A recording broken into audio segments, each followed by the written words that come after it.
Բարեկամներ, խոսքս հատկապես վարորդներին եմ ուղղում եւ ուզում եմ լավ լուրով կիսվել ձեզ հետ, հարգելի վարորդներ, Մայր Հայաստանը վերաքննիչ դատարանում կարմիր կետագծերով ավտոկայանատեղիների հայցով հերթական անգամ հաղթել է քաղաքացիական պայմանագրին, ավելի ճիշտ այն ձևական մեծամասնությանը, կեղծ մեծամասնությանը, որը ձևավորվել է Երևանի ավագանում, դա քաղաքացիական պայմանագիրը եւ հանրապետությունն են։ Մի փոքր նախապատմություն նրանք, ովքեր որ տեղյակ չեն, ասեմ, որ 24 թվականից սկսած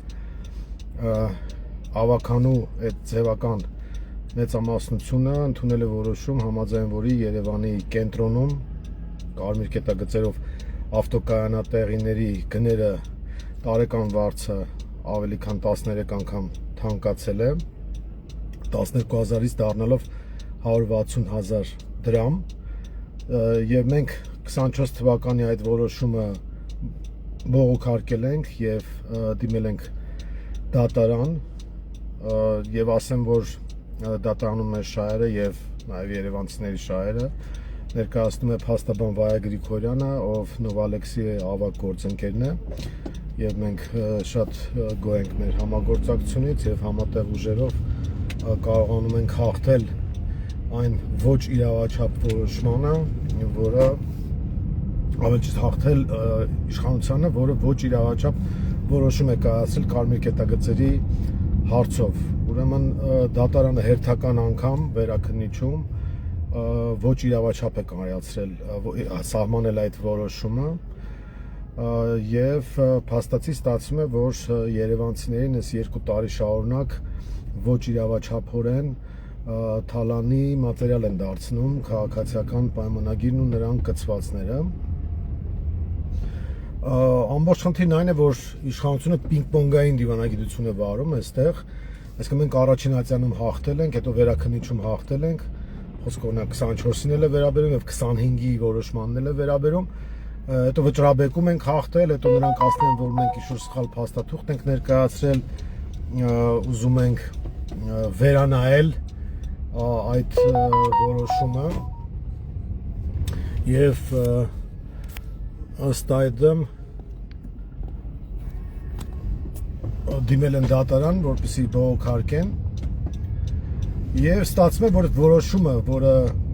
իօգուտ քաղաքացիների է եւ Մայր Հայաստանի հայցը, որը իօգուտ քաղաքացիներ է, չի մտնում ուժի մեջ այն պատճառով, որ քաղաքացիական պայմանագիրը եւ կոնկրետ Երևանի իշխանությունը այսպես պինգ-պոնգային քաղաքականությամբ անընդհատ ինչ-որ նոր վճռաբեկ բողոք է բերում, նոր հայց է ներկայացնում, բողոքարկում է եւ այլն, մի խոսքով ամեն ինչ անում են, որպեսզի այդ որոշումը ուժի մեջ չմտնի։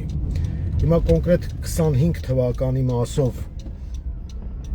շատ հետաքրքիր է, որ ավելի շուտ է որոշումը կայացվել վերաքննիչի, քան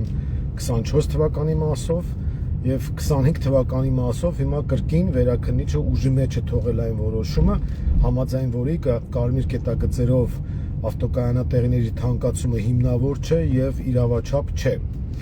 Հիմա այստեղից ինչ հետևություն եւ ինչ հնարավորություն կա։ Իհարկե մենք հետեւողական ենք լինելու եւ եթե ենթադրյալ բողոքը ներկայացվի վճռաբեկ, մենք ընտեղել ենք պաշտպանելու քաղաքացիների շահերը, իսկ վերջնական առումով, եթե արդեն ամբողջական ուժի մեջ կարողացանք մտցնել այդ որոշումը, քաղաքացիները արդեն ելնելով այդ որոշումից կարող են անհատական հայցեր ներկայացնել դատարան եւ պահանջել իրենց գումարները, որոնք մեծ չափով վճարվել են։ Սա սպասվում է դեռ վերջնական ուժի մեջ մտնելուց հետո, իսկ հիմա կոնկրետ քաղաքական մասով ասեմ, որ կա հնարավորություն 26 թվականի համար դա թույլ չտալ, սա արդեն ավականու առաջիկա նիստի մարտավարության մեջ է մտնելու եւ Մայր Հայաստանը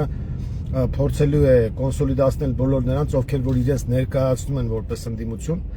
Հիմա հնարավորություն կա, օրինակ բոյկոտելով, չքվեարկելով, տապալել կարմիր կետագծերը թանկացնելու, այդ ավտոկայանատեղիների գները թանկացնելու որոշումը։ Այս առումով առաջիկա նիստը Երևանի ավականու շատ հետաքրքիր է լինելու եւ մենք կարծում ենք, որ կա հնարավորություն քաղաքացիների շահերը պաշտպանելու։ Եվս մեկ անգամ ուզում եմ շնորհավորել բոլոր վարորդներին, Մայր Հայաստանը իր ամբողջ թիմով ներգրաված է այս գործընթացի մեջ եւ դատարանում Մայր Հայաստանի ներկայացնում է Սամվել Հակոբյանը, որպես փաստաբան կրկնեմ ներկայացնում է Վայա Գրիգորյանը։ Իսկ մեր ամբողջ թիմը ներգրաված է գործընթացի մեջ, որպեսզի մենք կարողանանք ի վերջո կյանքի կոչել այդ թանկացման դեմ մեր քաղաքականությունը։ Հիմա տեսնենք, թե հետագա գործընթացները ինչպիսին կլինի, իսկ դուք հարգելի վարորդներ հետևեք լրահոսին եւ մենք ժամանակի ընթացքում ձեզ կտեղեկացնենք, թե ինչ զարգացումներ կան այս հարցով։ Առայժմ այսքանը, շնորհակալություն։